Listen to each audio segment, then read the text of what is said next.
Hey guys, welcome back to today's video. Today is Thursday, October 29th, 2020, and today we are going to be talking about this new Washington Post ABC News poll. Now, this is probably one of the last ones that we will see of the election season, and it's an A-plus rated pollster. Let's go ahead and take a look at their rating from 538. They've predicted 72% of races correctly, and while they do have a very small Democratic bias, there is absolutely nothing can account for the leads that I have seen today for Joe Biden in this battleground state of Wisconsin and Michigan. Now, we're focusing specifically on Wisconsin just because this state has the largest margin. It's the most surprising number that I have seen probably throughout the entire election pertaining to this state. And also, if you take a look at Wisconsin, that was actually the tipping point state in 2016. It was the state that put Donald Trump at 270 electoral votes, and every other state under that voted to the left of Wisconsin, which were only Michigan and Pennsylvania, but honestly, those are the real states that matter. Wisconsin, the fact that this state is so heavily in favor of the Democrats, as you will see, is pretty important. So, as you can see on the average, whether you're looking at Real Clear Politics or 538, Joe Biden has a pretty commanding lead over Donald Trump. Looking at Joe Biden's numbers here, it seems very similar to 2016, I'll tell you that, but this is Real Clear Politics. I'm not too trusting in their polling average. They definitely have, I will say, a somewhat of a right-wing bias, and 538, not to say that they don't have their own inherent biases, but they definitely do better in terms of averaging out polling numbers. Now, Real Clear Politics has had overestimations for both Trump and Clinton looking back at 2016. Real Clear Politics had Hillary losing Nevada, whereas 538 had her winning. But then you take a look at Real Clear Politics, which had Trump winning Florida, whereas 538 had Clinton winning Florida. So, there were some issues with it. I do trust 538 a little bit more. They weight their polls correctly based off the rating and, adjust for inaccuracies. But all in all, the general takeaway here is that Biden is leading already in this state, and that this only adds on to that monumental lead. So while 9 points may seem large, that is large. That is national number large. We have a new poll from Washington Post. Now, this headline is poorly written. Do not let them say that Biden narrowly leads Trump in Michigan. You will see those Michigan numbers, and that is not narrow. Narrow is 1, 2, 3%. Now, significant, I'd say that this is a blowout. This is not significant. Significant is Michigan. A blowout is Wisconsin. So this probably was just drawing the contrast between how large of a lead there was in Wisconsin for Joe Biden. But at the end of the day, both of these leads are very significant for the Biden campaign, and no one can really tell you otherwise. You'll see the numbers in just 1 second. So as we scroll down, here are the numbers. According to likely voters in the state of Michigan, they favor Joe Biden by a 7-point margin. That is not narrow. 7 points is not narrow. I don't know who came up with that idea, but Biden is running ahead of Donald Trump. Now in Wisconsin, this is where it gets big. It's a 17-point margin for Joe Biden over Donald Trump. And do I think this is an outlier? Absolutely. Do I think Donald Trump will lose the state of Wisconsin by 17 points? Absolutely not. This is a state that is a swing state. It's traditionally goes back and forth. Take out Obama. It's always been a swing state. So when you're looking at Michigan and Wisconsin, both of these states actually, they've traditionally been very competitive, but Joe Biden seems to be running ahead. Now, even if you adjust the margin of error that benefits Trump the most, Biden still maintains a commanding lead. We're talking larger than 7 points, even with the margin of error. So, while this state is not voting for Biden by 17%, it's an inclination that this state very well could be going pretty solidly to the Democrats. I'll tell you that much. When we're looking at Wisconsin, when we're looking at Michigan, looking at both of these battleground states, it's hard for me to come up with a reason why or how Donald Trump can even overcome these numbers. Because in 2016, he did overcome the average in Wisconsin, but the average is larger for Joe Biden than it was for Clinton.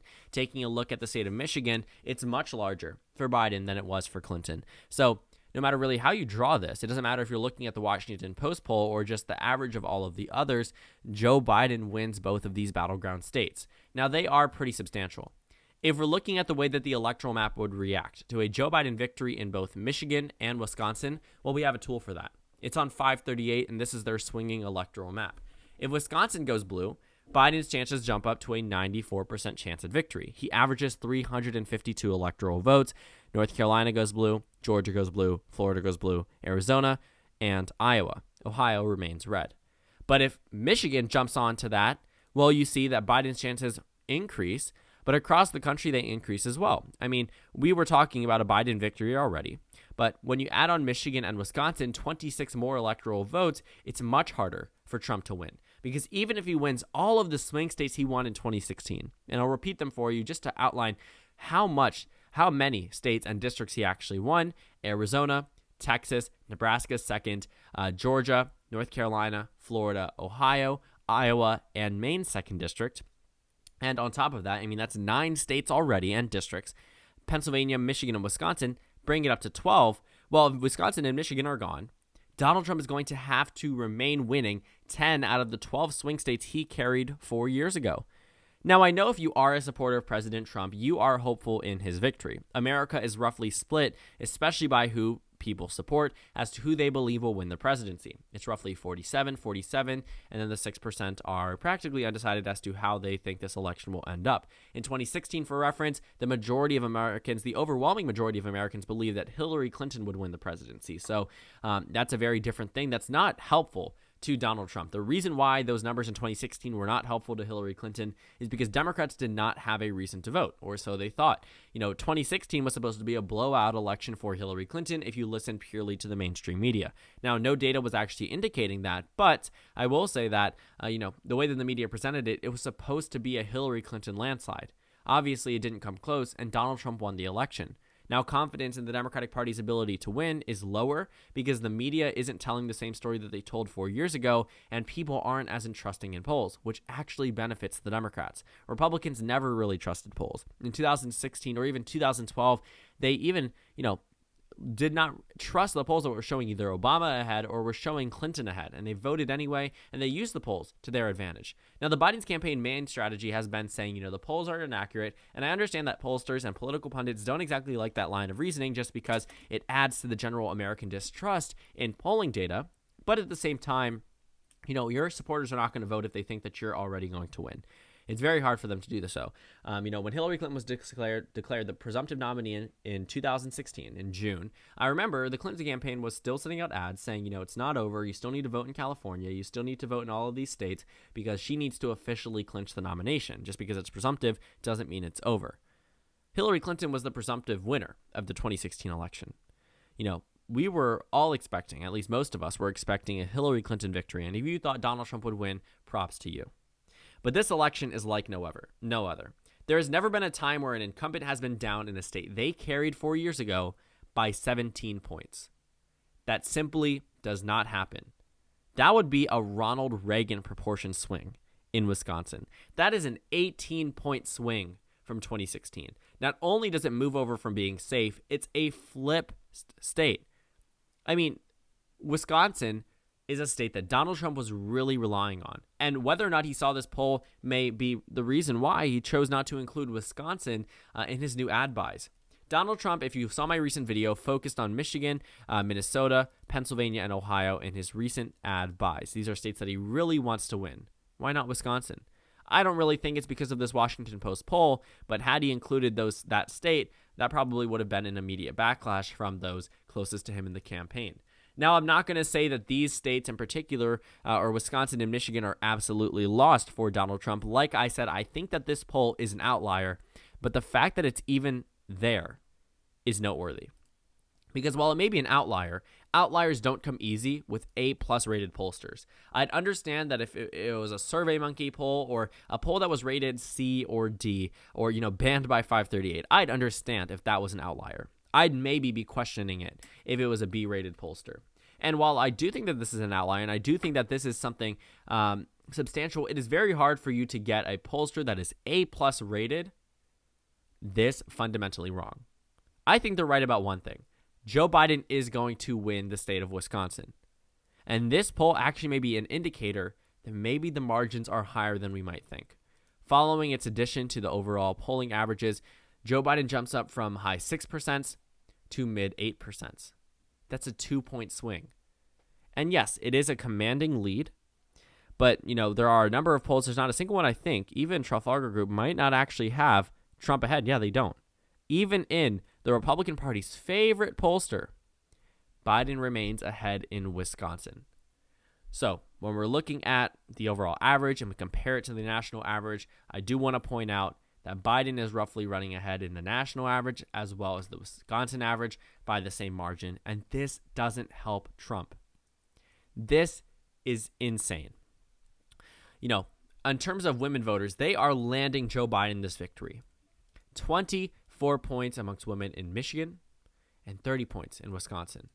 Now, Trump defeats Biden by double digits in Michigan, and they're even in Wisconsin, which makes sense based off those numbers, but it's not enough to overcome. I mean, women vote at a higher rate than men, and they make up a majority of the electorate. And, you know, it's roughly 50-50, but at the same time, subtle differences made all the difference for Hillary Clinton in 2016. You know, COVID-19 is a very real issue for Democrats and Republicans, and that's one of the main reasons why they're voting on. So when we're looking at, that's funny, I've not seen a Pack the Courts ad in quite some time now. Not quite some time. I've literally never seen one before this video, so that could be an indicator of what might come soon. But, you know, I'm on a different tab. There's no history, so it just shows me whatever ads based off the politics tab. But the point that I was getting at is that Joe Biden is on track to do very well in these states. And if Wisconsin is an indicator of anything, it's that Michigan and Pennsylvania will follow suit. As the state that voted to the right of all two of those states, as the state that was the tipping point that put Donald Trump over the top, this is not a good sign whatsoever. Because regardless of where Donald Trump is looking, whether he's looking at Wisconsin, Michigan, Pennsylvania, North Carolina, Florida, Arizona, Ohio, Georgia, Iowa, Texas, Nebraska 2nd District, Maine 2nd District, the list goes on. No matter where he's looking, he's not doing as well as he should be, and he's actually losing in the majority of those states. So Wisconsin's a good indicator if we see results early in the evening as to how the rest of the night is going to go for both candidates. If Wisconsin is called early for Biden, it's game over. Look at the numbers. Once Wisconsin's called for Biden, jumps up to a 94% chance of victory, where the average, which means 50% of scenarios jump above 350 electoral votes. The average puts Biden at 350. So when we're looking at the numbers, these are not necessarily the best numbers for Trump whatsoever. We are, 5 days away? I've said for the past months, Donald Trump needs to turn this around. I've said for the past couple of weeks, can he turn it around? Can he turn it around? As it looks today, Thursday, October 29th, the answer is no. So thank you guys so much for watching this video. Make sure to comment down suggestions below. Subscribe on the left if you haven't already, and check out the Instagram and Twitter. At the bottom left of the screen, there's also a Discord link for you to go ahead and join. On the screen, there's a video you can watch and then a playlist for my 2020 election videos. Again, thank you guys so much for watching, and I will see you all later today.